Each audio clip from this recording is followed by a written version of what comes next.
Congratulations on taking the first step in deciding to rent out your San Diego investment property. Being a San Diego landlord is not easy. Unfortunately, it's a lot more resident friendly than landlord friendly. So it's imperative that you cross your T's and dot your I's. There's a lot of laws that have been changing, and it is important that you make sure that you don't just have that boilerplate lease agreement when you're renting a property, or if you don't screen the application properly. It could cost you thousands, turning your first home, your first asset, into a liability.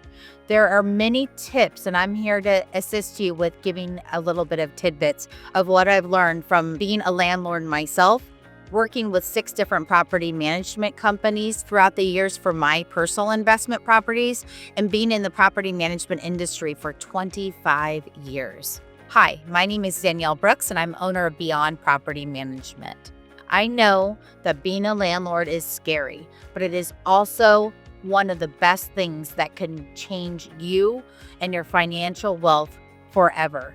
Being a landlord is fabulous. It's fantastic. It's exciting. There are so many benefits, but there's also a risk. You want to make sure that you treat it as a business. You want to take the emotion out of your home and make sure that you cross your T's, dot your I's, like I've already stated, but you want to make sure that you have everything in writing. When you make a mistake, own up to it, learn from it, and make changes. So, you're deciding to rent out your property. What are some things that I recommend doing? First off, you want to provide a habitable property. If you have holes in the wall, make sure you get them painted. You don't want to have flashing where you could see different color whites because you decided to touch up, because you decided to remove those photos and you wanted to save a buck or two. You want to have your carpets professionally cleaned because you don't want the next set of residents, once they vacate, to not clean their carpets. You want to make sure all the light bulbs are operable, that your property is professionally cleaned, because you want to maintain that brand, and that brand is being a professional landlord, because you want to attract those professional residents that care about your home. So if you provide a dirty property, you're probably going to have dirty residents. And that domino effect is going to cost you thousands of dollars in the long run. So spend that upfront money. Make sure that property is turnkey at move-in. When you're doing your move-in photos with the residents, make sure they're super detailed. Make sure that all maintenance requests are in writing. So there's no he said, she said. Well, that resident told me that, the smoke detector wasn't working and they told me that XYZ. No, make sure they put it in writing and you have that documentation and that photo evidence that you do have the smoke detectors in each of the bedrooms and each of the hallways, that you have that carbon detector, that you changed out that heater filter, and that it is the resident's responsibility to change out that heater filter on a bi-yearly basis. You want to make sure that you document. So everything is taken away from the emotion, that you abide to the laws, and that you treat it like a business, right? So providing that habitable property, making sure that you thoroughly screen the applicants by, following the latest laws, and, doing your first come, first qualified, first served basis, that you're taking several hundred photos at move-in, that, if the lease says that rent's due on the 1st and late on the 3rd, that you're collecting by the 3rd, and you're not allowing that rent to be sent to you on the 6th of the month.